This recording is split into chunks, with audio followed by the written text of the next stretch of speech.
9th Tamil new புக்கில் 5 வண்ணங்கள், நவரசம், எண் வகை அழகு அந்த மாதிரி கொடுத்துருப்பாங்க. இதை கொடுத்து பொருந்தாதவற்றை இதில் கேட்கலாம். அது பாருங்கள், முக்குணம் அப்படின்னா சத்துவம், ராசசம், தாமசம். அப்படிங்கிறது சத்துவம்னா அமைதி, மேன்மை ஆகியவற்றை சுட்டும் குணம். ராசசம் அப்படின்னா போர், தீவிரமான செயல்களை குறிப்பது.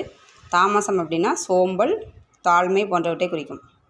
இது 10 குணம் இருக்குது பாருங்கள். 10 குணம் என்னலாம்னா செறிவு, தெளிவு, சமநிலை, இன்பம், ஒளியிசை, உதாரம், உய்த்தலில் பொருண்மை, காந்தம், வலி, சமாதி. இது எல்லாமே 10 குணங்கள்.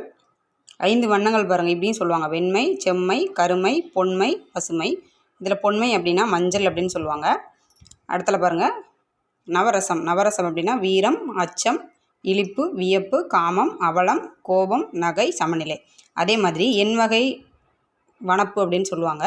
அதாவது 8 வகை அழகு: அம்மை, அழகு, தொன்மை, தோல், விருந்து, இயைபு, புலன், இலைபு. இது எல்லாமே 8 வகை அழகுல சேரும். இதை கொடுத்து இதில் பொருந்தாதவற்றை கூறுங்கன்னு சொல்லுவாங்க. இது எங்கே இருக்குது அப்படின்னா 9th தமிழ் நியூ புக்கில் முதல் இயலில் தமிழ் வீடு தூது அப்படிங்கிறதுல கொடுத்துருப்பாங்க.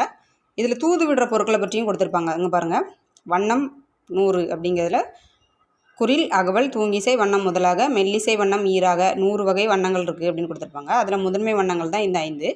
அதே மாதிரி பாருங்கள், கிளி, அன்னம், விரலி, பணம், தந்தி பல வகை தூது பொருட்களாக குறிப்பிடப்பட்டிருக்கும்.